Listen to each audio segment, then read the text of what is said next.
Salam sehat penuh rahmat Tuhan sertamu. Jumpa lagi dalam Renungan Harian. Dan kali ini saya memberikan judul Bakso Kelapa Muda, yang didasarkan dari surat Galatia pasal 2 ayat 19 dan 20.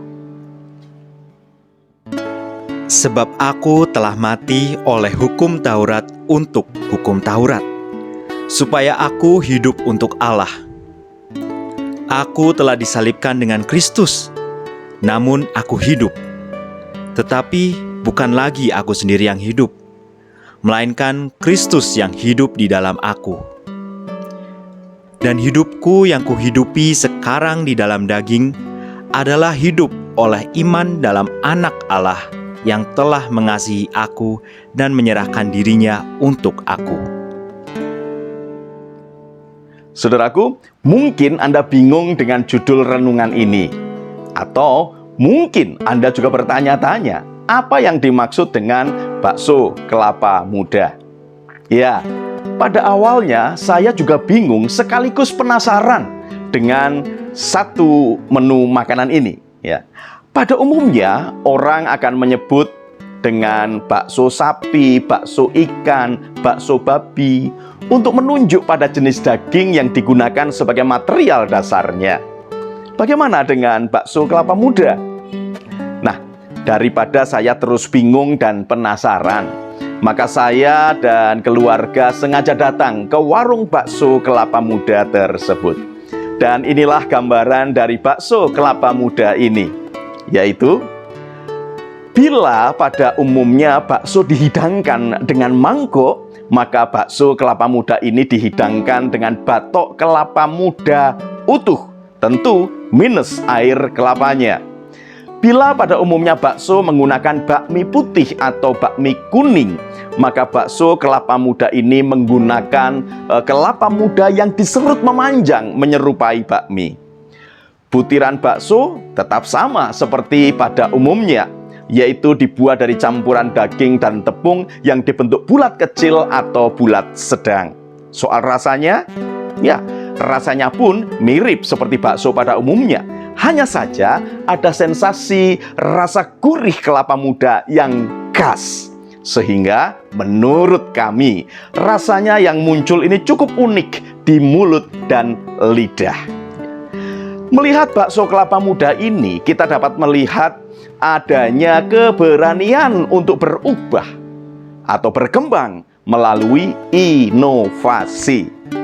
Setidaknya kita dapat melihat beberapa inovasi yang ada. Yang pertama, soal nama bakso kelapa muda. Tentu telah menjadi sebuah brand tersendiri yang berbeda dengan bakso yang lain. Nama itu sendiri telah membangkitkan rasa penasaran dan keingintahuan konsumen untuk mencoba rasanya. Dan tentu ini merupakan strategi pemasaran yang menarik di tengah-tengah persaingan usaha perbaksoan. Yang kedua, keberanian untuk mencoba hal baru.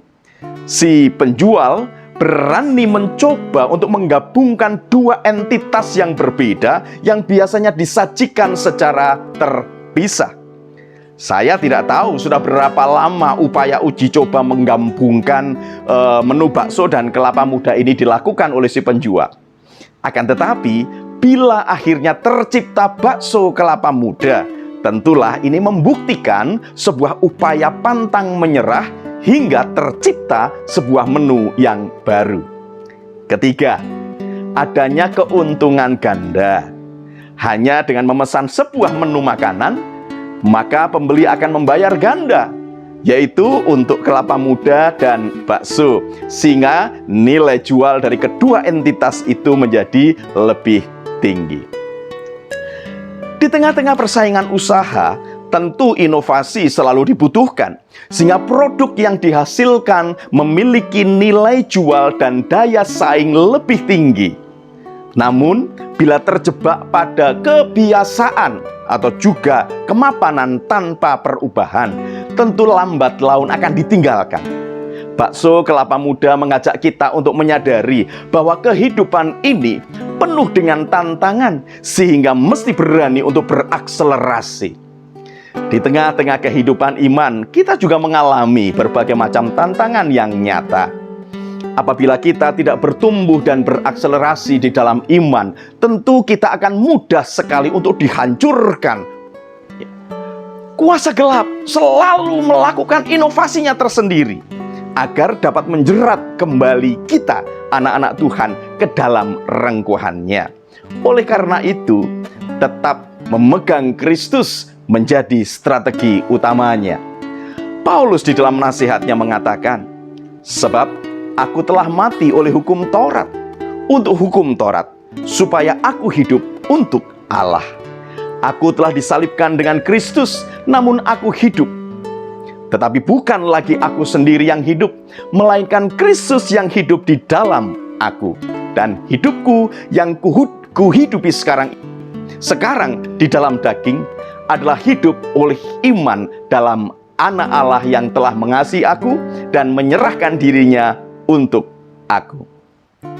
Paulus bersaksi bahwa hidup di dalam Kristus telah membuat dirinya tetap dapat melayani dengan segala kreativitas dan keberanian yang ada. Dengan demikian, nama Tuhan dimuliakan. Anak-anak Tuhan memang mesti selalu bertumbuh ke arah kedewasaan iman agar tetap mampu bertahan dan terus bersaksi di tengah-tengah tantangan zaman ini. Saudaraku, kiranya Bakso Kelapa Muda kali ini mengingatkan kita tentang pembaruan iman terus-menerus yang mesti dilakukan oleh anak-anak Tuhan dengan tetap tinggal di dalam Kristus. Selamat berjuang, Tuhan Yesus memberkati. Salam, guru dan keluarga.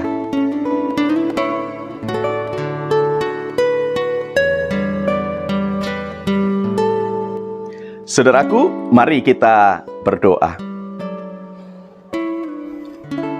Ya Tuhan, mampukan kami untuk dapat senantiasa berpegang teguh dalam iman percaya kami kepadamu, dan selalu mengalami pembaruan budi di dalam hidup kami, sehingga kami mampu bertahan di tengah-tengah tantangan kehidupan.